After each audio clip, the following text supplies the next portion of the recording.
নমস্কার। তন্ত্রমন্ত্রে আপনাকে স্বাগত। ঈশ্বর কেন তোমার কাছের মানুষকে সরিয়ে নেন, যাকে ছাড়া তুমি থাকতে পারবে না? হঠাৎ সেই মানুষটাই কেন দূরে চলে যায়?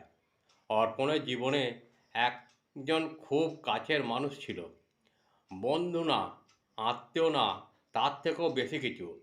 সে বিশ্বাস করত এই মানুষটি কখনো আমাকে ছেড়ে যাবে না। কিন্তু একদিন হঠাৎ দূরত্ব বাড়ল, কথা কমে গেল, ব্যবহার বদলে গেল। প্রভু, এত মানুষ থাকতে আমার সঙ্গেই এমনটা হলো, সম্পর্কটা ভেঙে গেল। তুমি আমার সবচেয়ে কাছের মানুষটাকে সরালে কেন? সে রাতে সে স্বপ্ন দেখল, একটি ছোট্ট নৌকা নদীর ধারে বাঁধা ছিল। নৌকা আর দড়ি শক্ত করে বাঁধা ছিল একটি পুরাতন খুঁটিতে। নদীর জল বাড়ছে, খুঁটিটা দুর্বল। এক কণ্ঠ বলল, যদি দড়ি না কাটি তবে নৌকাটি খুঁটির সঙ্গে ডুবে যাবে।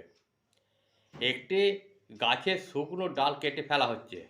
অর্পণ কষ্ট পেল। কণ্ঠ আবার বলল, সব ডাল ফল দেয় না, কিছু ডাল কেটে না ফেললে গাছ বাঁচে না।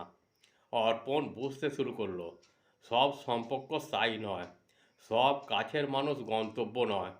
কিছু মানুষ আসে শেখাতে, কিছু মানুষ আসে শক্ত করতে, আর কিছু মানুষ চলে যায় পথ পরিষ্কার করতে। ঈশ্বর এমন সময় সরিয়ে দেন, তা না হলে তুমি নিজে থাকতে পারতে না। কয়েক মাস কেটে গেল।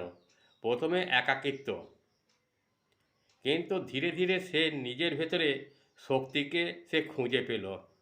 যে জায়গা থেকে সে আবেগে আটকে ছিল, সেই জায়গা থেকে সে বেরিয়ে এসে নিজের জীবন গড়তে শুরু করলো। ও পরে সে বুঝতে পারল যে মানুষটা চলে গেছে, সে কখনোই আমার হতে পারত না। মনে রেখো, ঈশ্বর তোমার কাছে মানুষ সরান, যাতে তুমি কষ্ট না পাও। কথাগুলি ভালো লাগলে আমাকে একটা লাইক, শেয়ার ও সাবস্ক্রাইব করতে ভুলবেন না। যারা আমাকে সাবস্ক্রাইব করেছেন তাদের উদ্দেশ্যে জানাই আন্তরিক ভালোবাসা ও বড়দের প্রণাম। এইভাবেই আমার পাশে থেকে আমাকে সাহায্যের হাত বাড়িয়ে দিন। আপনাদের একটি সাবস্ক্রাইব আমাকে একটু আলোর দিশা দেখাতে পারে, তাই অনুরোধ, সাহায্যের হাত বাড়িয়ে দিন। শেষে বলি, মা তারা, ঠাকুর রামকৃষ্ণ, মা সারদা, বাবা বামদেব সকলকে ভালো রাখুন, সুস্থ রাখুন ও সকলের মঙ্গল করুন। জয় শ্রীকৃষ্ণ। রাধে রাধে।